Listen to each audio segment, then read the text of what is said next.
In the headlines, Ethiopia inaugurates seedable oil factory that can supply 60% of its local demand.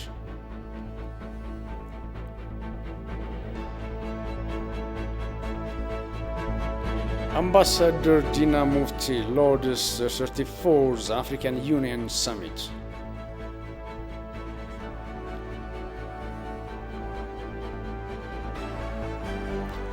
And Somalia's vote is under threat as leaders in deadlock.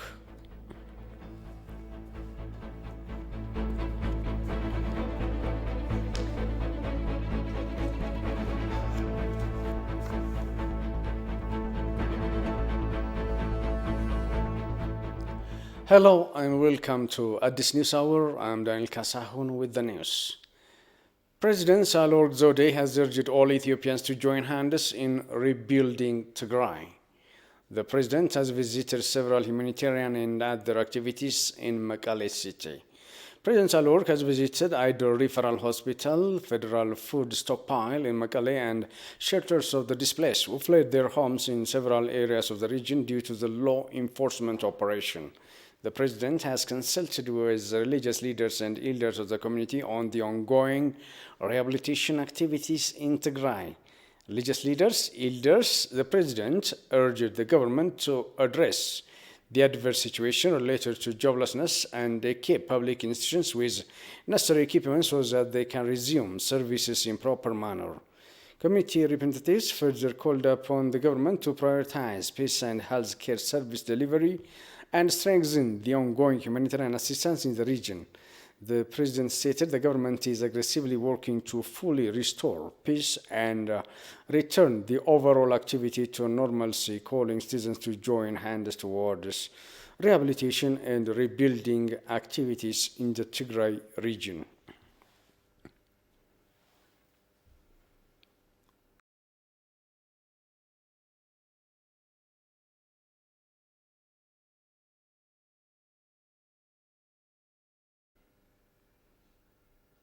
Prime Minister Abiy Ahmed, together with the Deputy Prime Minister and Foreign Affairs Minister of Ethiopia, Demeke Mekonnen, and other high-ranking officials visited Bure Industrial Park's development yesterday. The senior government officials inaugurated the Fibella edible oil factory, the giant palm oil processing plant in Africa. Let's have more on the news. A very warm welcome to this grand event, Your Excellency, the Prime Minister of the Federal Democratic Republic of Ethiopia. Fibella oil factory that is believed to meet 60% of the local edible oil demand of Ethiopia incorporates complex 5 factories that process sesame, animal feed, and soap and detergent, among other products. Factory that has been set up by the Ethiopian investor Belayne Kende with an outlay of 4.5 billion birr is expected to create 30,000 jobs for citizens. It also includes the production of margarine, plastic, and cardboard. ተስፋም ስራም ይሰጣል። Today, the inauguration of this factory in Bure town is a great deal as it is pioneer for the sector. It is bringing back the fame of the area as it remains to be fertile and prosperous. This is a responsible stride as it gives great opportunity for fellow citizens to take part in the employment opportunities. The establishment of the agro-industry factory is instrumental to ensure import substitutions. The processing of edible oil in the country is beneficial to health and the economy. Factory will have significant role in stabilizing the domestic market of edible oil before going to export. University students in Debre Marcos are responsible to make the agro-industry park conducive for developing the area for recreation as well. The Premier said next time he will take part in planting seedlings in this park. Prime Minister Abiy Ahmed said the Ethiopian government's law enforcement in Tigray state came at a high cost. Ending the suffering in Tigray and around the country is now his highest priority. The Premier stated in an article he wrote to the Project Syndicate magazine. Kasan Chane has more from that article. In his article entitled Toward a Peaceful Order in the Horn of Africa, Prime Minister Abiy Ahmed said his government's success in the law enforcement measures against the TPLF came at a high cost, and the humanitarian situation in northern Tigray remains grave. But only Ethiopia at peace with a government bound by human norms of conduct can play a constructive role across the region and beyond his trust. Operations undertaken by the Ethiopian federal government have freed the Tigrayan people from decades of misrule by the Tigray People's Liberation Front TPLF. This has ignited new hopes but also anxieties about Ethiopia's future and its role in the Horn of Africa and beyond, he said. The hopes stem from the removal for good of the corrupt and dictatorial TPLF. Ethiopians can now imagine a future based not on ethnic chauvinism but unity, equality, freedom and democracy. Moreover, the source of ethnic division that had poisoned interstate relations across the Horn of Africa has now been overcome, Abiy wrote. But he cannot deny that the removal of the TPLF has fueled unease in the international community. Concerns about ethnic profiling in Tigray and obstacles to humanitarian relief abound. His government is determined to address and dispel these concerns. Quoting Thomas Jefferson's remark, the Premier said, a decent respect to the opinions of mankind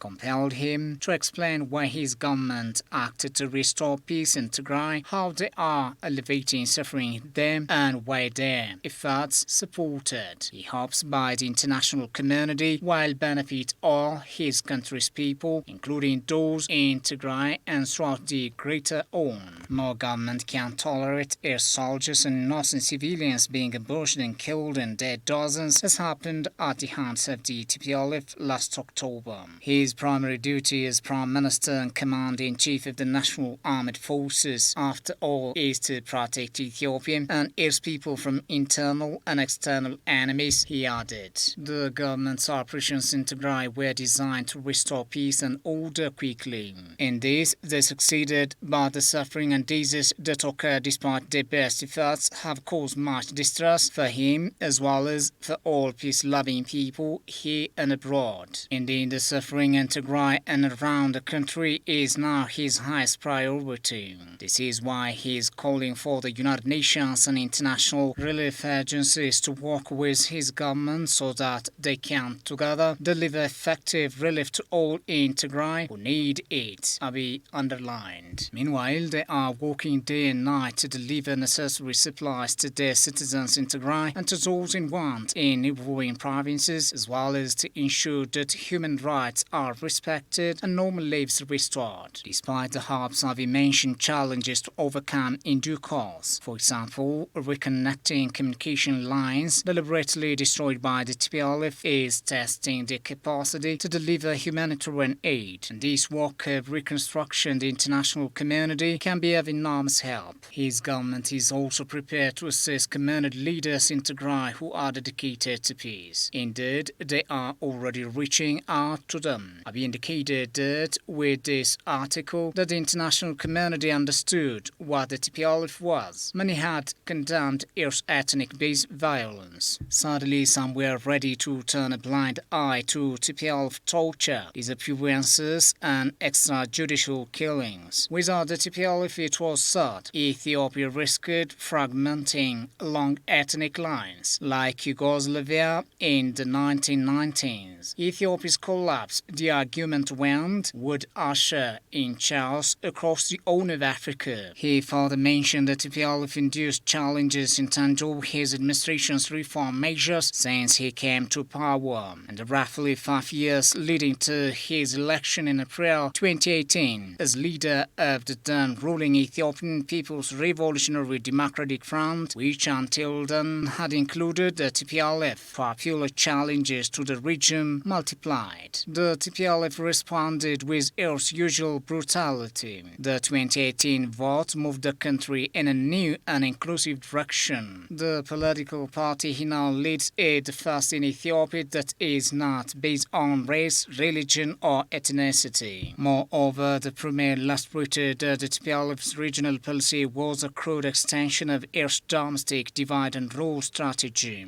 TPLF Ethiopia, for example, adopted a policy of exclusion and ostracization ostracism toward Eritrea, against which it waged proxy wars from the sovereign territory of unstable neighboring countries, entrenching their fragility. Abiy shared his belief that Ethiopia free of the TPLF will champagne peace and inclusive development. Internally, the new Ethiopia will be based on equality among all of their constituent groups, including the suffering people of Tigray. Externally, they will act in a way that recognizes that their national interests are inseparable, linked to those of their neighbors, he hopes. The peace deal signed with Eritrea in 2018 is a living example of what Ethiopia is able and willing to do. The agreement resolved the violent two-decade-old stalemate and allowed Eritrea to reintegrate within the own and the global community. Most important, its citizens and those in this country residing along the border can now live without the shadow of war hanging over them. Prime Minister Abiy expressed his aspirations to cement Ethiopia's relations with their other neighbors and reminded readers about Ethiopia's role in Sudan and Somalia. Following the political crisis in Sudan 2019, Ethiopia was instrumental in bringing that country back from the brink of civil war, helping create a transitional government of civilians and military representatives. Likewise, Ethiopia's stabilizing role in Somalia is second to none, and the government's efforts to bring stability to South Sudan are unbroken, he mentioned. Ethiopia's current foreign policy is premised on a belief that closer regional integration benefits all.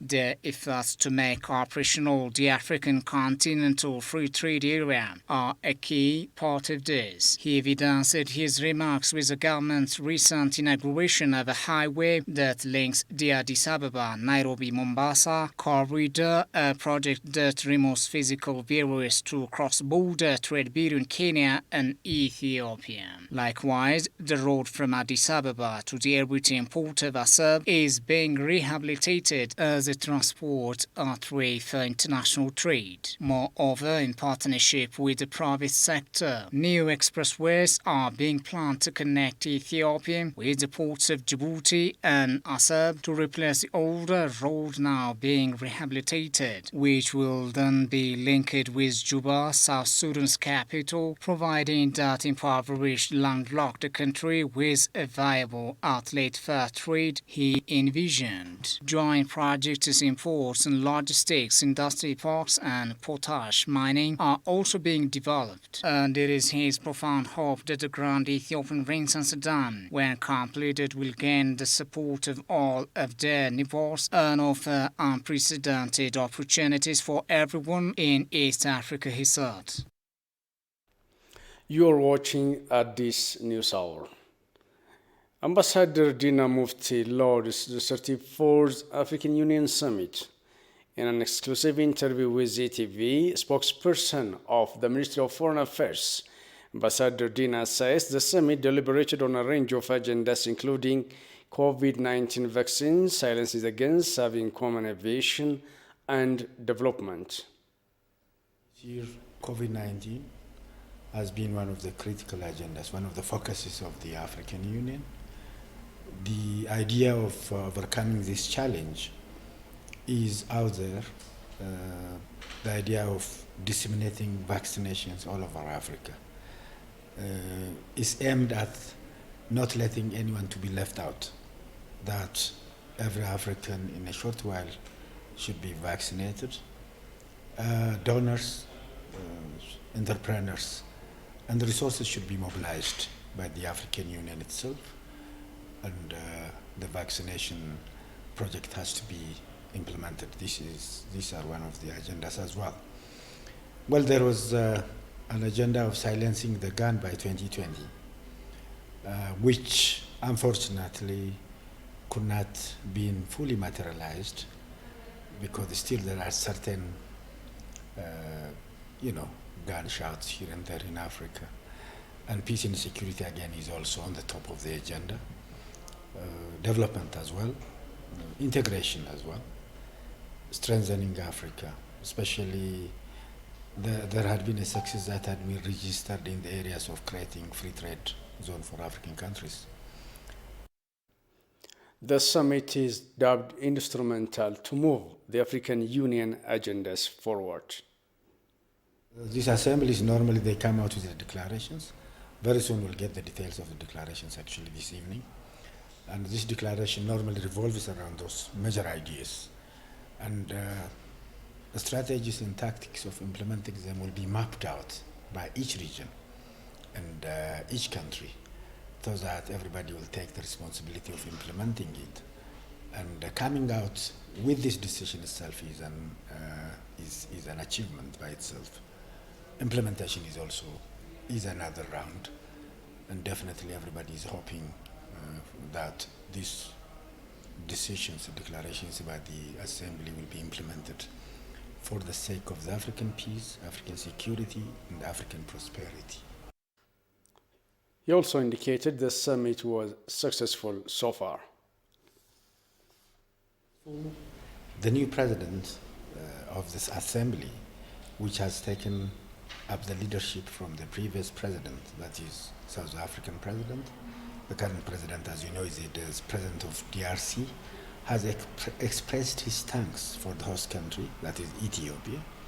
He expressed his particular gratitude for the president, Her Excellency Sahle-Work Zewde, and the Prime Minister, Dr. Abiy Ahmed, for the successful hosting and the warm hospitality the leadership have accorded him and his delegation, because he is in the city. He has already taken over the helm of the leadership from the previous president of South Africa at the Mandela Hall here in the AU headquarters. And it was so successful because it has been accomplished with a sense of valor and victory. The World Food Programme affirms the need for a strong partnership between the government of Ethiopia and the entire humanitarian community to rapidly scale up a collective response to meet the immediate humanitarian needs of people in Tigray. WFP said in a statement that there have been recent positive engagements with the government of Ethiopia by senior United Nations officials, including the Under-Secretary General for Safety and Security, the High Commissioner for Refugees, and the Executive Director of the World Food Programme. The statement further depicts the engagements have acknowledged the commendable measures being undertaken by the government and partners to address humanitarian needs in Tigray. They have also concluded that humanitarian assistance must be expanded and intensified without delay. So far, 1.8 million people in need in the Tigray region have received humanitarian support. The government of Ethiopia stated there is a supply stock in Mekelle city to support 2.5 million people for the next 2 months. It was noted that WFP Director David Beasley, United Nations Resident and Humanitarian Coordinator in Ethiopia, Catherine Sozi, along with Ethiopian Peace Minister Muferiat Kamil, have observed the humanitarian assistances being underway in Tigray.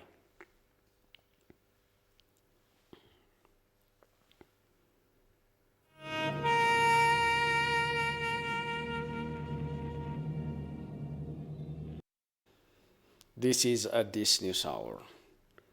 The Ethiopian Minister of Water, Irrigation and Energy, Dr. Engineer Seleshi Bekkele, reaffirmed Ethiopia's commitment to continue to resolve disputes with lower riparian countries regarding the Grand Ethiopian Renaissance Dam through dialogue. The minister underlined that Ethiopia never aspired to hurt its neighbors, but it strived to benefit them. The minister made the remark during an interview with Al Jazeera. Emmanuel Georgiasmaur.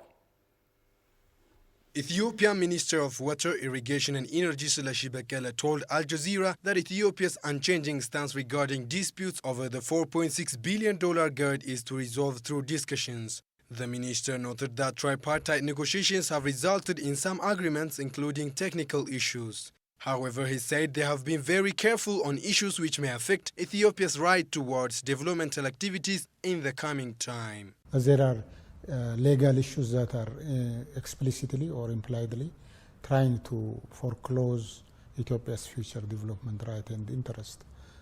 Therefore, we have to be careful in concluding this kind of rules and guidelines. He pointed out that Ethiopia has a standoff pre-agreement on Article 5A of the guideline for the filling of the dam. Ethiopia suggested, and let's conclude first agreement based on the first filling up to the full level, and then continue negotiating on the difficult part, which is the operational one, which is entangled with rules that are beyond the GERD. Therefore, that is where we have, serious contention and still didn't conclude. Elaborating on the point of disruption of the AU process, he stated that Ethiopia never blocked the AU process, but that it was insisting on the continuation of the platform. Therefore, the discussion should focus on administrative issues mentioned in Article 5, Sub-Article 2, Seleshi said. The Grand Ethiopian Renaissance Dam is a single project for Ethiopia. Ethiopia has future development needs for power generation, for agricultural productivity project, for drinking water supply, for industrialization. But trying to hinder Ethiopia's future development by putting in a certain type of article that prevents or explicitly or impliedly, Ethiopia will not agree to that.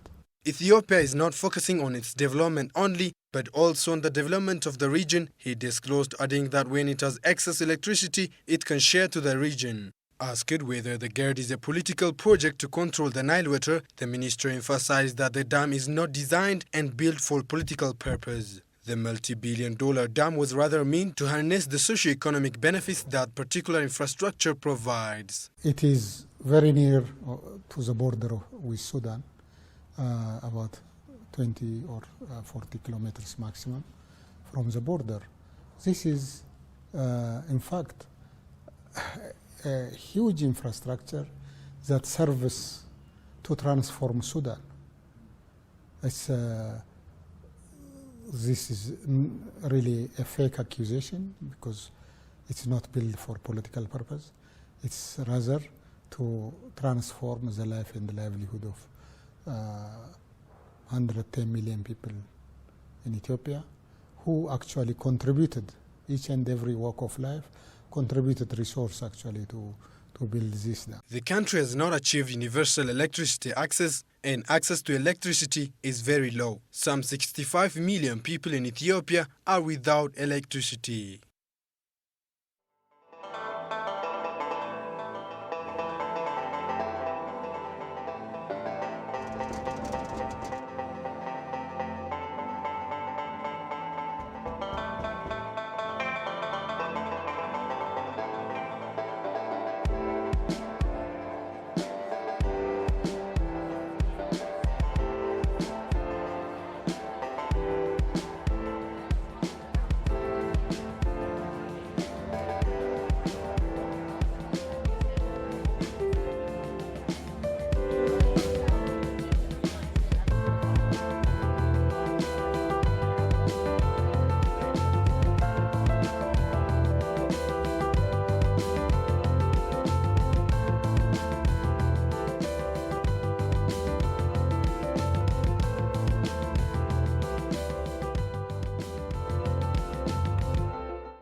This is Addis News Hour. Somalia's divided political leaders have failed to agree on how to proceed with elections in emergency talks. A government minister has announced it just days before the end of the president's current term. Gushmal Sow has more from Africa News. Somalia's deadline to pick a new president is due on Monday, but that is now unlikely after negotiations between the central government and federal states collapsed. Somalia's president, who is seeking another term, accused two of the 5 semi-autonomous regions, Puntland and Jubaland, of failing to compromise. For the last meeting of Samareb 4 held in Samareb, I expect that the meeting will be fruitful Unfortunately, that didn't happen. As you know, the Minister Dube explained last night the reasons of the meeting's failure. It means a deal to hold indirect parliamentary and presidential elections this year has capered. The country aimed to hold a direct election, but delays in preparations and daily attacks by Al-Qaeda-linked Al-Shabaab insurgents prevented that. The president himself is the main impasse to the elections. It is not under any question. It is clear the president of the federal government is responsible for all problems because he wants to rig the election.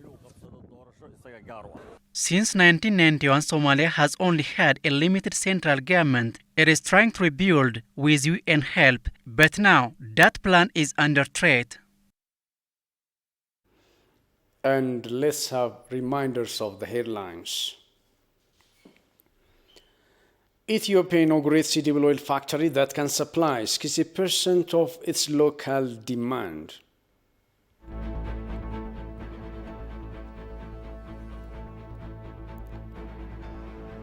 Ambassador Dina Mufti lauds the 34th African Union Summit.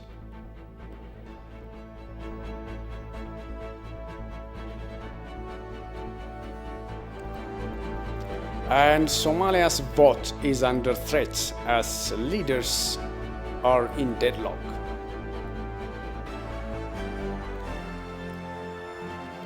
Thank you for watching. Goodbye and stay safe.